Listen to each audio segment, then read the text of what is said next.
It's really cool. Do you guys like podcasting? Have you been on any others, Russell? You know, I think you're the only one right now. I think I still got to contact some people. I've just been it's been a mess in California. Yeah. It's just like everything is kind of wonky. Yeah. So I got to try talking to more people about doing this, because the last one I did was the one with you. Yeah. Like that's kind of been it at this point. Did you get sick? Did you get the vid, bro? Because I remember last time there was a scare. I thought I did. I think I actually got it. I'm guessing, because I think I got it after SHOT Show. And I came back and I was dealing with something again. I felt like horrible. Flu, like some flu type shit. Yeah, but I couldn't get a test for 2 weeks. So I was sitting there like, well, I'm just going to slap a mask on while I'm in the house and, just kind of do my thing. I'm just like, I don't feel like I'm dying, but I feel consistently awful. But by the time I got my test, the results came 2 weeks later. So I'm just like, oh, hey, no COVID. It's like, it's been a month. Do you have any cool knives that have come out lately? It doesn't matter if they are yours, right? Like artisans or CJRBs or designed by you, Dylan, that you guys have liked recently that have impressed you? Like anything cool, I got one too. So Which I'll one? let Russell go. Yeah. All right, so Ferrum Forge Stinger. Oh man. Ooh, somebody This is thing getting is- that. This thing is fun. Like I am really into this. I mean, also small hands. Yep. But I was talking with Mike Emler and Elliot about it, and I had a kind of Elliot in the background, mostly Mike Emler. But if you've met Mike has giant hands, and he's sitting there going, it's comfortable. It's like, well, yeah, when you hold it like this with the choil, it's actually really nice. What do you got going on? What do you like? Actually, this is the knife that I like. Is not mine, but it's one Carlos actually has. I'm very impressed with this one. Which one? What is that? This is the Best Tech, the Ivy. Oh shit, dude! Whoa. That is wicked. I really like that one a lot. I like you. Yeah. It's actually a hot bill. Yeah, and that's the thing. Yeah. When this was sent over, Ostap basically Ostap Hill was the designer for this one. Yeah. And it's produced through Best Tech. And basically what he wanted to do is he wanted to create a slightly larger and slimmer profile front flipper that had a little bit more style to it than like some of the other front flippers he'd done. Like he's really good at it. He did the Tulip, he did the Real Steel Metamorph. Oh yeah, Metamorph. that's like the one that popped hard. Yeah. Not sexual, but I mean that's what happened. I've been repping this a lot. This is from the homie Sergio at Kunwu. This is the Ronin.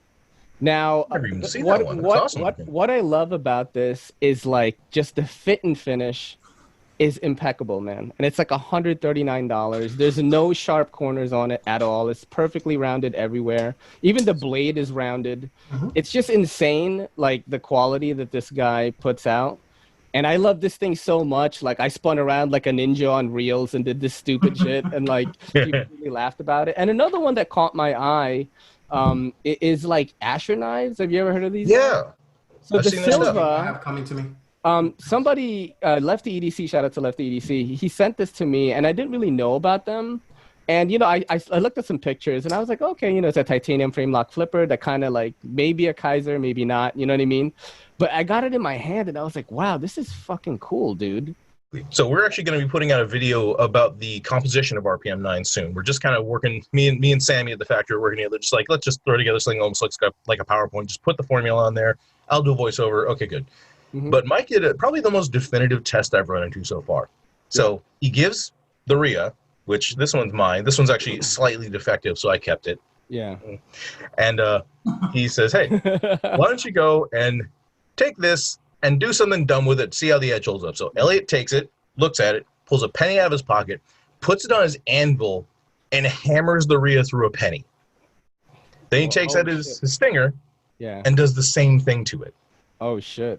And he picks them both up, and he's like, oh, not bad. This is Nitro V. Like, good stuff. Now, I'm not going to say which one's better, but I will say that Mike picked up the RIA and was like, nothing's rolled. Yeah. And this was through a penny onto a steel anvil. Like, if it was onto cardboard or onto something less, like, like a piece of leather or something, it'd be like, cool, it cuts through copper and zinc. Awesome. Yeah. This was, like, the copper and zinc, I know it's going to do fine. Yeah. Like, it's not the best thing for a knife to hammer it through metal, but it hit an anvil. And it didn't take a ton of damage. So I tried something similar, and unfortunately, I did take a little chunk out of the tip, but it's only a tiny bit. Yeah. Everything else is still sharp. We're hoping to have all those prototypes that I've been showing off over the last 6-7 months. Hopefully all those that will be out. Yeah, before. That's exactly what knife guys do. It's just like, I try not to flick the knife on the podcast because I don't want to get the audio too much. But continue. On that note, I'm just like every time I do a Zoom call with friends, I'm sitting there like. Yeah, that's what we do, man. He calls it. Yeah. Okay. So, anyways, the thing with this, I told a couple people who messaged me personally, but the thing with this is that, like Russell was saying, with Artisan, it's the same thing. So with We Knives and Civivi, they're trying to catch up on the orders from the pandemic. Everything closed down, so they're trying to catch up on orders, and then now they're currently doing models like one at a time, and so.